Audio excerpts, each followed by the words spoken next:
Le journal télévisé, deux rendez-vous donc après cette tranche et cette question.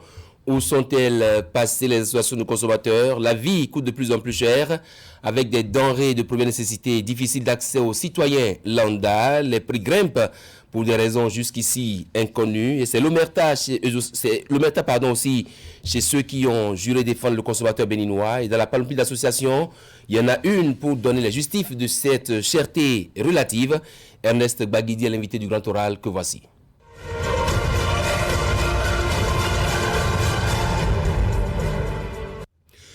Ernest Baguidi, bonsoir. Bonsoir, monsieur le Vous êtes ministre. le président de Bénin Santé et Survie du consommateur. On prend d'abord le second pan de votre ONG, Survie du consommateur. Est-ce que vous avez l'impression que la vie coûte plus ou moins cher actuellement? Bon, écoutez, merci, monsieur le journaliste. Je pense que dire que la vie coûte cher ou elle ne coûte pas cher, ça dépend. Ça dépend de ce qu'on y met. Ce qu'on y met en ce sens que si je prends le cas de cette année, par exemple, qui est une année exceptionnelle, où le monde entier a été secoué par cette pandémie due à la Covid-19, où les activités ont été suffisamment perturbées. Et je pense que ça pourrait porter un coup à l'économie et de ce fait, la vie quotidienne des consommateurs. Maintenant, chaque État, à son niveau, a su mettre en place le mécanisme qui permettra d'amoindrir le choc. Le cas du Bénin, des choses ont été faites. C'est sûr, ça ne va pas suffire pour apporter le mieux-être attendu par les populations béninoises, mais toujours est-il que nous sommes dans un processus et même indépendamment de la Covid, vous savez que au plan économique, au plan agricole, notre pays s'est lancé dans une réforme et nous attendons que les fruits de cette réforme-là nous permettent de sortir définitivement de la précarité. On voit bien que la Covid a bon dos, a pratiquement de l'âge, l'échappatoire est trouvé, la situation, on lit ça tout de suite à la Covid-19. Non, c'est pas un échappatoire. J'avais dit tantôt que nous sommes dans une réforme. Vous aurez noté quand même qu'il y a quelques années, il y a certains produits de grande nécessité, le maïs et autre chose, le prix a été quand même relativement maîtrisé. Autrefois, on observait des flambées de prix en pleine année, mais on a noté une bonne production à ce niveau. Et au niveau alimentaire, on a connu moins de chocs. Mais cela ne suffit pas. Cela ne suffit pas parce que, en plus de ce qui est produit de manière brute, il n'y a que nous avons besoin des produits qui doivent être transformés, puisque les produits manufacturés, nous en consommons aussi. Et quand on met tout ça ensemble, ça ne permet pas aux consommateurs lambda de sortir carrément la tête. Donc, c'est pourquoi il dit il y a toute une organisation qui doit être mise en place au niveau de l'État, depuis la production jusqu'à la transformation. C'est la condition pour que nous puissions mesurer effectivement le niveau de vie des populations en termes de consommation. Est-ce que vous avez l'impression que le gouvernement actuel a réussi à maîtriser un tant soit peu la flambée des prix au plan alimentaire? Oui, je crois que c'est à deux niveaux. C'est à deux niveaux. C'est pourquoi il dit qu'il y a les produits importés, il y a les produits qui sont localement fabriqués. Au niveau de l'importation, je redis encore que le cas de cette année est exceptionnel. Puisque depuis la production chez les autres, le transport et la distribution, on a connu assez de situations. Au niveau local, j'ai noté la réorganisation de certaines filières. Je prends par exemple le riz qui est en train d'être réorganisé. Au niveau des produits de vente, on est en train d'organiser les filières. Et j'ai noté au niveau du ministère de l'Agriculture un certain accompagnement qu'on est en train de mettre en place pour que les populations, les producteurs soient mieux suivis, mieux outillés, mieux accompagnés. Et j'ai noté tout récemment un fonds qui a été mis à la disposition de ceux qui veulent aller à l'agriculture. Donc, c'est pourquoi il dit c'est tout un mécanisme qui doit être mis en place pour que nous puissions apprécier. Mais je dis une fois encore que cette année a été un cas particulier. À partir du moment où, au niveau de l'importation, on a eu un peu de soucis, et si nous n'avions pas pris des mesures pour apporter le gap liées à l'importation, cela va de soi qu'on connaisse une petite spéculation parce que la demande étant plus forte que l'offre, on doit assister à une petite spéculation. Je crois que probablement c'est ce phénomène que nous sommes en train d'observer. Les penseurs définissent la culture comme étant tout ce qu'on a oublié, tout ce qui reste quand on a tout oublié. Le gari est défini comme le repas qui est là quand on n'a rien. Est-ce que vous avez acheté le gari récemment? Le gari était. Ah oui. Là, il faut croire, le gari était. D'accord. Je me rappelle très bien, ceux qui consommaient le gari, c'était les plus vulnérables, les pauvres. Oui. Mais il faut avouer que, chemin faisant, le gari a commencé par prendre de la valeur. D'accord. Où on a commencé par noter, en termes de qualité, au moins 2 à 3 niveaux de qualité de gari. Mais, deuxième chose, le nombre de consommateurs de gari a augmenté. J'avais dit que c'était les pauvres, comme vous l'avez dit tout à l'heure. Mais désormais, ce n'est plus les pauvres comme nous, en fait, oui, bien sûr. Bon. Parce qu'il y avait le gari à foison à la maison. Je ne vous mets pas dans ce lot, parce que vous en disposez encore aujourd'hui, c'est vous. Pendant que les vrais pauvres qui devraient en disposer chez eux aujourd'hui, ils sont dans la recherche. Donc, le gari a migré des pauvres vers les nantis. Mais cela peut s'expliquer par le fait que, il y a eu beaucoup de consommateurs aujourd'hui de gari. Deuxième chose, au niveau de la production, il se pose un grand problème. Puisque c'est la transformation du manioc qui donne le gari. Tout à fait, oui. Mais au niveau de la production du manioc, tous les jeunes sont venus conduire des médias à Cotonou. La petite quantité qui est produite aujourd'hui, une partie est exportée. Et c'est le pain qui est transformé sur le gari. Et une fois encore, quand la demande est supérieure à l'offre, le phénomène de spéculation s'installe. Est-ce qu'à ce niveau, le gouvernement n'a pas failli, à savoir, vous parlez tantôt de mécanismes pour contrôler certaines choses, mais le gari reste et demeure, peut-être que c'est vous et moi qui voyons ça comme ça, ça reste la nourriture des pauvres. Non, on ne sait pas dire non, ça dit, on pensait que c'était la nourriture des pauvres. Mais aujourd'hui, le gari est très prisé. Mais c'est un peu comme ce qui se passait en Côte d'Ivoire par rapport à ce produit-là, Attiéké. Mais Attiéké, dès que ça a commencé par être considéré comme un aliment social, les gens ont augmenté la production du manioc. Et vous avez le Attiéké partout en Côte d'Ivoire. Ce qui n'a pas été le cas au Bénin ici, par exemple. Ce qui n'est pas encore peut-être le cas.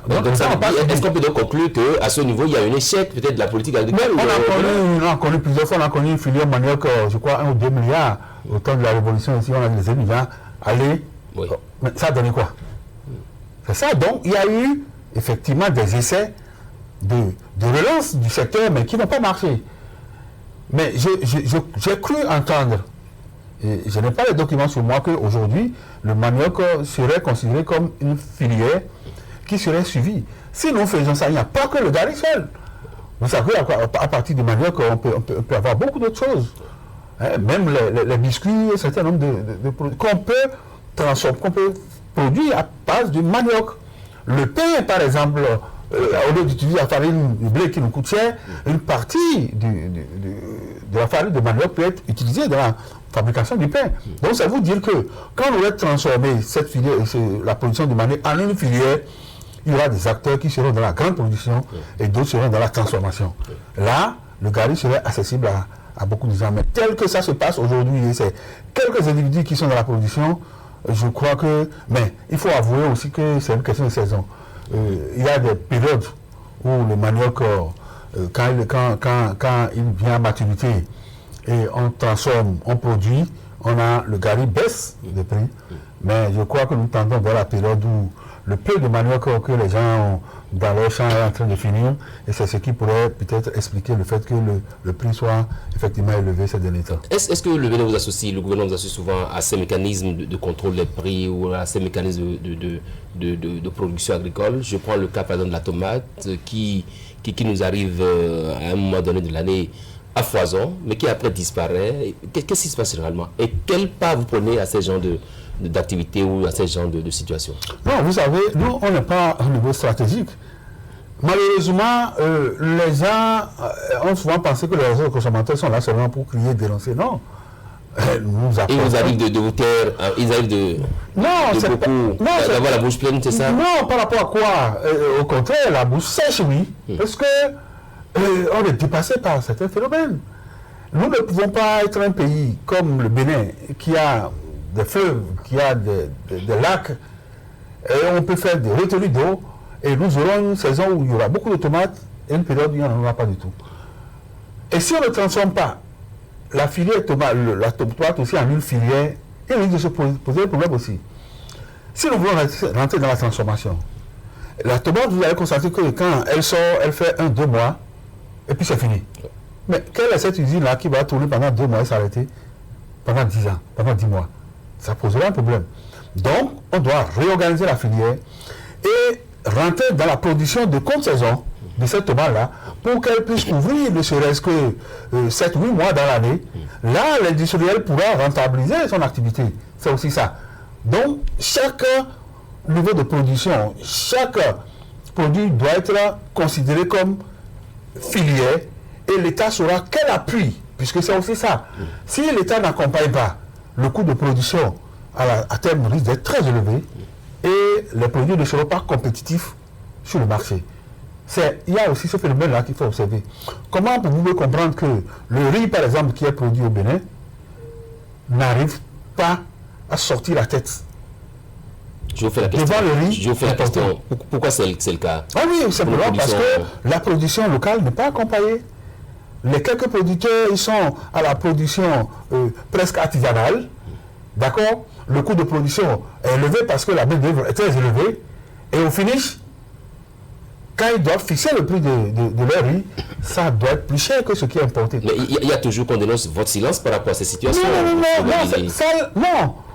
Ça aussi, c'est le consommateur béninois qui en pâtit. Nous, on a toujours dit.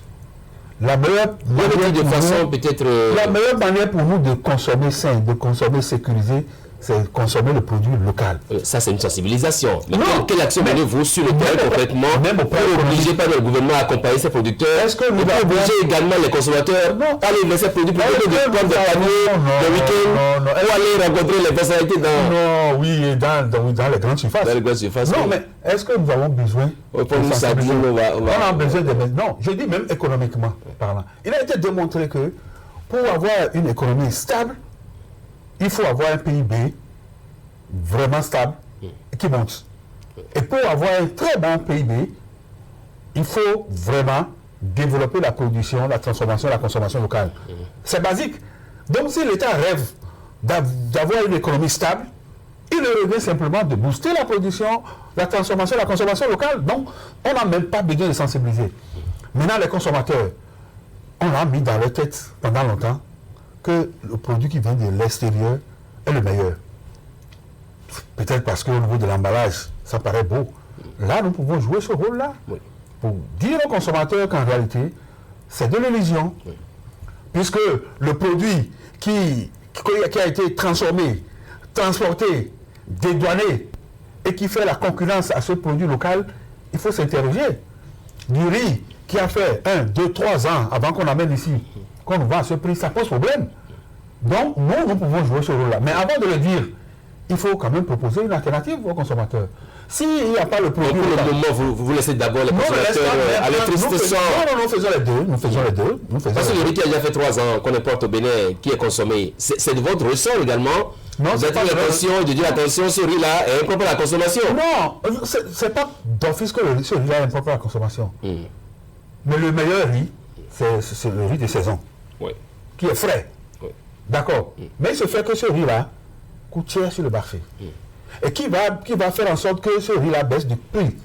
C'est l'État qui doit accompagner les producteurs. Quand il vous a entendu, quand vous aurez fait des mais je crois quand même que de plus en plus, l'État est en train de comprendre qu'on a tout intérêt à accompagner la production locale. Puisque non seulement ça nous permettra de consommer sur la différence aussi, parce qu'il faut qu'on nous sortions des produits qu'on va mettre sur le marché et capter aussi la devise des autres. Vous avez vu par exemple l'ananas. Aujourd'hui, l'ananas, le pain de sucre est prisé. et a percé le marché de l'Union européenne. C'est ça qui fait que désormais vous affichez un silence. Non, pas du tout. Un silence assourdissant. Non, pas un silence. Vous savez, nous, si vous ne nous invitez pas, vous n'allez pas nous écouter. Mais quand on vous entend, c'est commencé par cette année, par exemple. Oui. Il y a un gros risque. Oui. La situation que nous avons traversée en 2020 fait que, au niveau des mouvements, des transactions au niveau commercial, les articles n'ont pas circulé. Les industries ont produit peut-être en 2019-2018, n'ont pas pu écouler leurs produits. Tous seront en train de vouloir faire le forcing à la fin de l'année. Beaucoup de produits seront déversés sur le marché. Expirés. Oui. Mais déversés sur le marché. Et les dates falsifiées. Ça veut dire que vous avez du boulot. Ah, on a du boulot. Donc, nous avons commencé par attirer l'attention des populations sur le fait qu'ils n'auront pas intérêt à courir vers le bon marché. Parce qu'ils vont amener ces produits-là, ils vont diminuer le prix. Les populations vont penser que c'est le bon marché, ils vont tomber dans le piège. Et ça, nous avons commencé par leur dire c'est une année exceptionnelle. Comme on dit chez nous, on dira que c'est liquidation. C'est liquidation. Même si c'est dur, il vaut mieux qu'ils aillent vers les produits sûrs. Très bien. Monsieur Baguidi, que se passe-t-il au sein du panel de la ménagère? Vous avez l'impression que le panel de la ménagère, ces 4 dernières années, est plus garni, est plus troué ou est léger? Non, moi, pourquoi vous n'allez pas du tout au marché? Non. Ça dépend. Si vous me parlez des 4 dernières années. Je parle de la gouvernance talon, bien sûr. Il y a un phénomène que tout le monde a constaté. Oui. Et que nous partageons tous d'ailleurs. Oui. Nous avions certaines pratiques au plan financier. Et des robinets ont été fermés. Si les robinets ont été fermés, et moi j'avais l'habitude d'avoir des revenus le vendredi par exemple, et ça me permet le samedi d'amener peut-être ma chérie dans une surface quelque part, on se fait du plaisir. Et aujourd'hui, je n'ai plus ces revenus supplémentaires, mais je vais sentir que la vie est dure. Mais de manière concrète, rien n'a changé parce que si je continue, je suis fonctionnaire, je ne continue pas à toucher mon salaire, je ne dirai pas qu'il y a problème. Mais comme on s'est donné cette habitude et on n'a plus ces revenus, la conséquence, c'est que la vie elle est dure. Mais si elle est dure, est-ce que c'est du fait du gouvernement? Ce sont des pratiques mais c'est des pratiques qu'on a disjonctées, simplement. Et vous aurez constaté que, chemin faisant, on s'y habitue. Parfois, on fait du gaspillage. En temps, pour aller en week-end, entre amis, chacun prend son véhicule. Mais désormais, on fait du covoiturage. Donc, ça nous discipline. Ça va nous permettre d'économiser. Mais je souhaiterais qu'après ça, probablement que le gouvernement voit dans quelle mesure les salaires des fonctionnaires, au niveau de l'économie, que ça tourne afin que les gens puissent vraiment avoir des revenus. Parce que le cas de la Covid s'est ajouté à cette situation qu'on vivait et puis c'est infernal. Vous arrachez 2 mots, il reste 2 minutes rapidement. 2 mots au sujet de la Covid-19, la gestion de la pandémie. Nous sommes, on dirait que le Bénin est en train de mettre en berne les gestes barrières. Je suis tout à fait d'accord, j'ai fait ce constat avec vous. Et malheureusement, la conséquence est que ça flambe. Hein? Ouais. Ça flambe. Nous avions dit déjà sur votre plateau que les gens baissaient la garde, ce qui était dangereux. Aujourd'hui, on a les bruits de boxe de l'autre côté où la situation est préoccupante. Il va falloir qu'au niveau du ministère de la Santé, qu'on reprenne les sensibilisations au niveau des populations. Il y a probablement assez de porteurs sains, et c'est parce qu'on n'a pas de cas de décès aussi foudroyants que les autres que nous pensons que la situation elle est maîtrisée. Nous avons cette chance, et le virus n'a pas pu faire ravage comme ailleurs, mais attention, ce virus a pu muter à tout moment. Il va falloir que nous reprenons avec c'est aussi votre rôle de sensibiliser un peu, de crier un peu là où ça ne va pas, de rappeler à l'ordre là où il y a un relâchement, parce que les policiers qui sont là à nos carrefours, mais ce que nous dénonçons, et qui observent passer des bus remplis, qu'on nous donne aussi les moyens qui accompagnent la sensibilisation. Mais c'est ça aussi. Vous voulez des moyens pour accompagner la sensibilisation.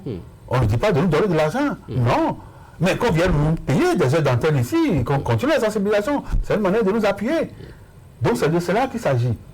De nous permettre de prendre des initiatives. Est-ce que ça dit qu'on n'a pas encore saisi suffisamment votre rôle là, en tant qu'association de consommateurs Non, je crois qu'ils savent bien. C'est parce que nous ne sommes pas...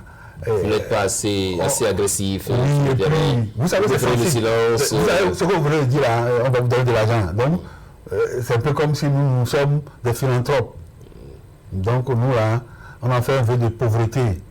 Non, mais si nous voulons être efficaces, il nous faut des moyens. Quand on dit moyens, ce n'est pas argent nécessairement. Et nous savons quand même qu'il y a des moyens pour sensibiliser dans le cadre de la Covid. Mais s'il y a des acteurs qui sont accompagnés, pourquoi ne pas accompagner les acteurs consommateurs aussi? Merci à vous, Nes Baguidi, président de Bénin Santé et Survie du consommateur, la cherté de la vie, la survie du consommateur en jeu. Et on a également fait un petit tour sur la crise sanitaire qui sévit en ce moment dans le monde entier. Merci à vous d'être passé. On va installer Estegaba pour ActuWeb.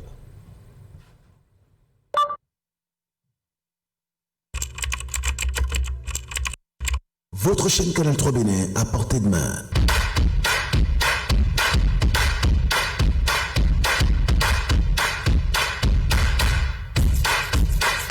Découvrez désormais, depuis votre smartphone ou tablette, toute l'actualité nationale et internationale, vos émissions préférées de la chaîne Canal 3 en live 24h/24, où que vous soyez, à travers son application disponible en téléchargement libre sur Play Store. Canal 3 et sur le www.canal3television.com, vous êtes les bienvenus. Canal 3, la passion de l'image.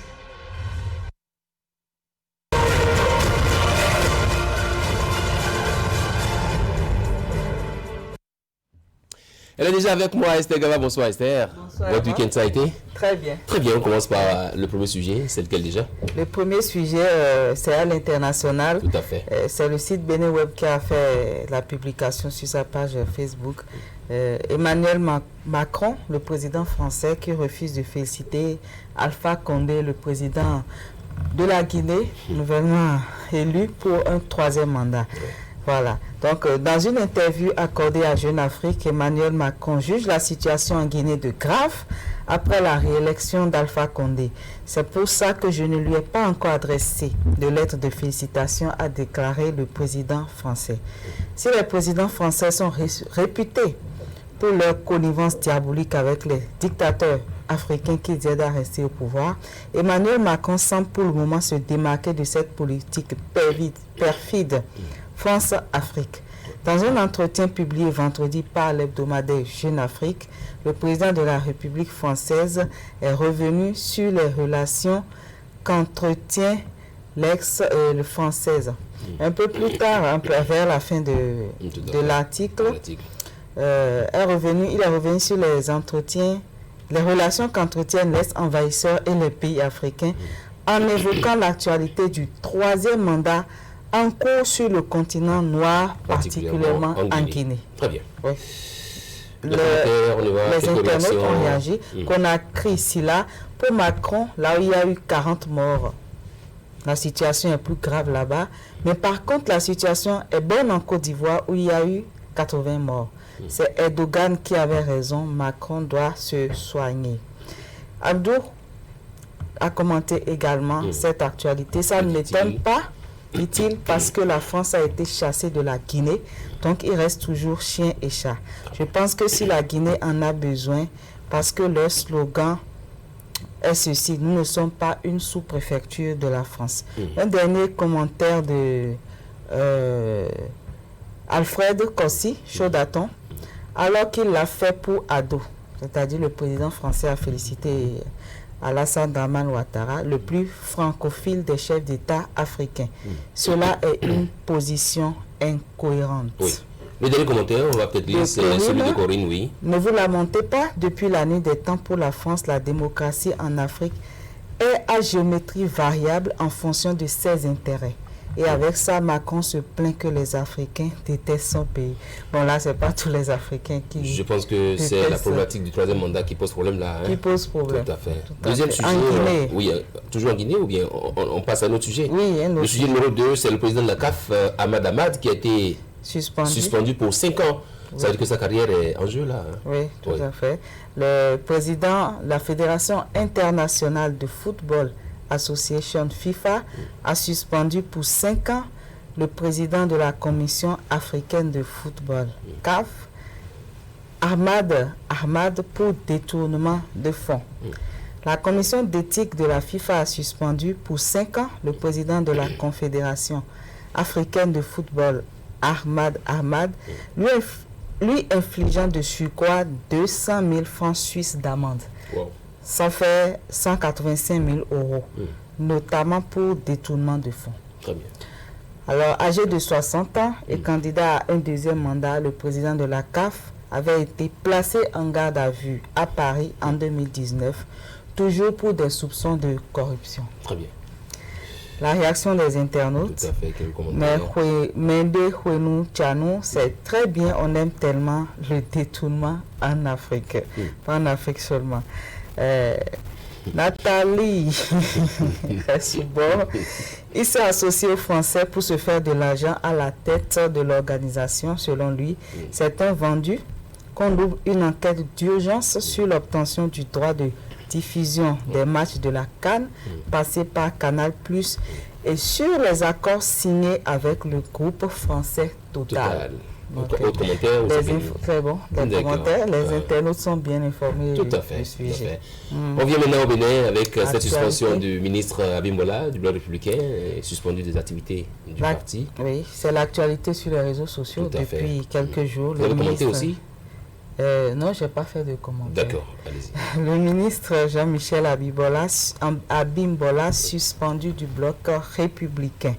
Le ministre de la Culture, Jean-Michel Abimbola, premier secrétaire général adjoint chargé de l'organisation des structures décentralisées du Bloc républicain de la commune d'Adjaouéré, reçoit un blâme.